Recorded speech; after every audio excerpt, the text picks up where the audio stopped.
Ashwick, a town shrouded in silence. Ancient oaks lined its streets, their branches twisting like skeletal fingers. Among them stood the town mortuary, a relic of a bygone era. Its stone walls held countless stories, whispers of lives past and mysteries buried. The mortuary was more than just a building, it was a presence. It loomed over Ashwick, a constant reminder of mortality. It was a place of shadows and secrets, where the veil between life and death seemed to thin.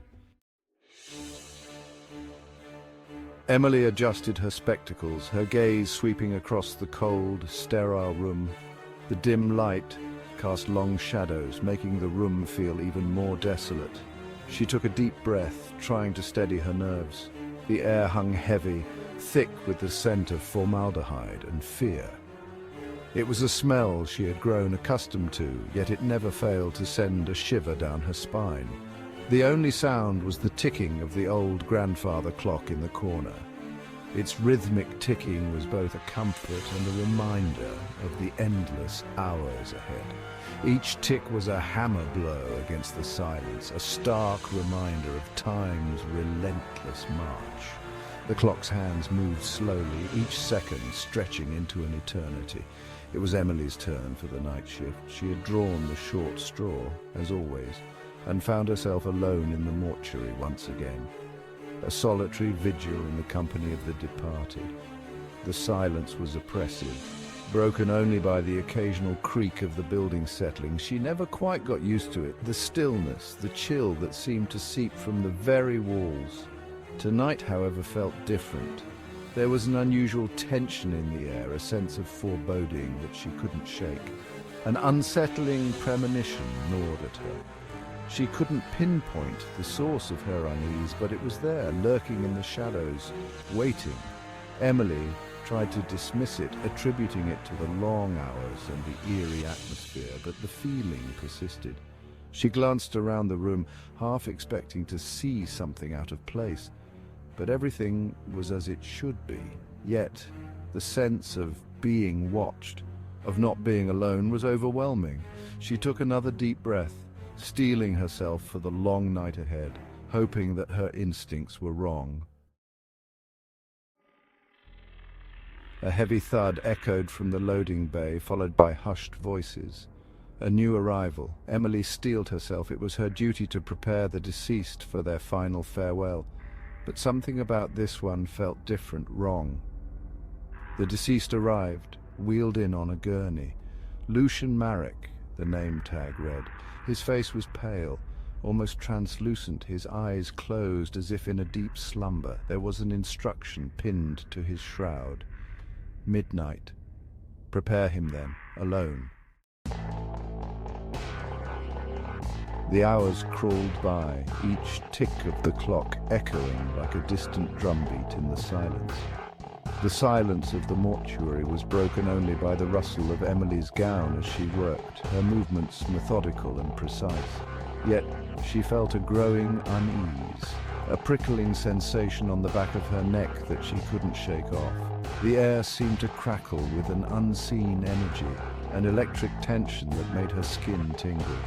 A low hum resonated from the walls, barely audible, yet ever present, like a distant whisper that refused to be ignored. It rose and fell with the rhythm of her pulse, a strange synchronization that made her heart race. Or was it the other way around? Was her pulse now matching the rhythm of the hum, or was the hum dictating her heartbeat?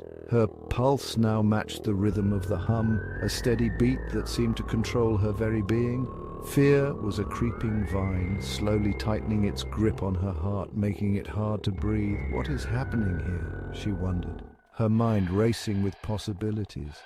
She thought of the old stories, the legends of spirits trapped within walls, their whispers a cry for help. Could it be true? Was she hearing the voices of the past, the echoes of lost souls? Emily's eyes widened with realization, a chill running down her spine. She reached out, her fingers trembling as they made contact with the cold, unyielding surface. She had to know. She had to understand what was happening, even if it meant facing her deepest fears. As her hand pressed against the wall, a faint glow emanated from the contact point. illuminating the room with an eerie light. Her eyes filled with a mix of fear and curiosity, she braced herself for whatever was to come. The room was bathed in an eerie glow, shadows dancing on the walls as if they had a life of their own. Determination set in. She would uncover the truth, no matter the cost. "What is happening here?" she whispered, her voice barely audible over the hum. Section 5, An Unexplained Presence. This chapter delves into the mysterious and the unknown, where the line between reality and the supernatural blurs. The grandfather clock chimed 11 times, each clang like a death knell echoing through the silent house. The sound seemed to carry a weight, a sense of foreboding that settled in the pit of Emily's stomach. Emily paused, her hand hovering over Lucian's cold, still chest. The room was eerily quiet, the only sound her own shallow breathing. She hesitated, feeling a strange compulsion to touch him, to confirm that he was truly gone. She could have sworn she saw a flicker of movement beneath his eyelids. Her heart skipped a beat, and she leaned in closer, her eyes straining to see in the dim light. "A trick of the light," she told herself.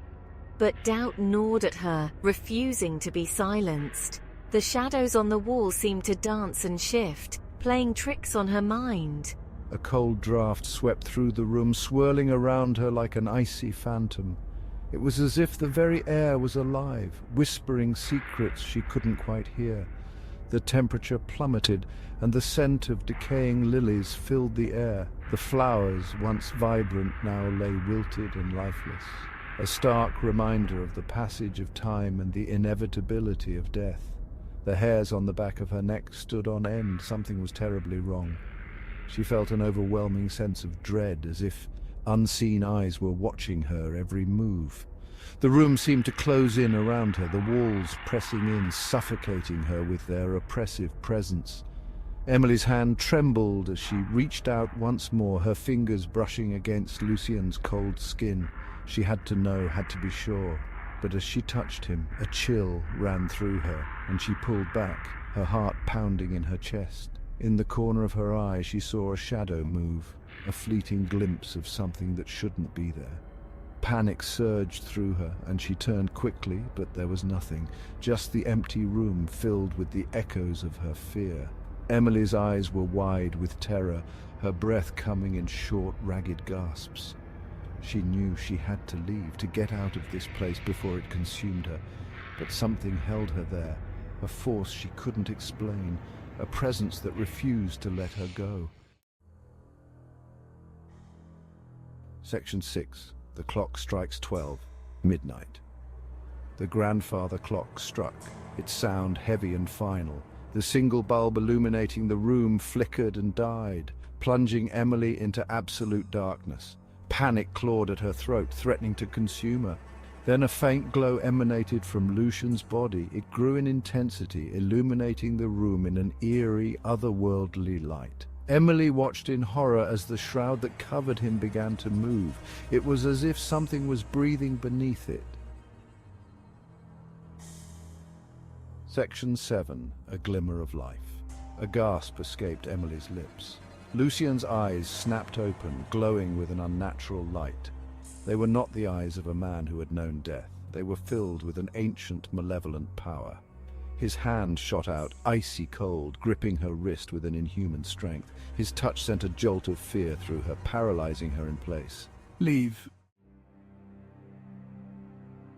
Terror lent speed to Emily's limbs. She wrenched her hand free, the feeling of his touch lingering like a brand. Stumbling backwards, she knocked over a metal tray, the clatter echoing in the stillness. Her heart pounded against her ribs, a frantic drumbeat in the silence. She fumbled for the light switch, bathing the room in a harsh fluorescent glare. But Lucian was gone. The shroud lay undisturbed. Had it all been a hallucination? The mortuary was silent once more, the only sound the frantic thump of Emily's heart. The air, though, felt different, charged with an unseen energy. It was as if something had shifted, the balance irrevocably tipped. Emily stood there for what seemed like an eternity, her breath catching in her throat. The scent of decaying lilies lingered, a chilling reminder of the encounter. She had to leave, to escape the suffocating confines of the mortuary. Dawn broke over Ashwick, casting a pale light on the weary town. The mortuary, still and silent, held its secrets close. Emily sat alone in her kitchen, the events of the night replaying in her mind like a macabre film.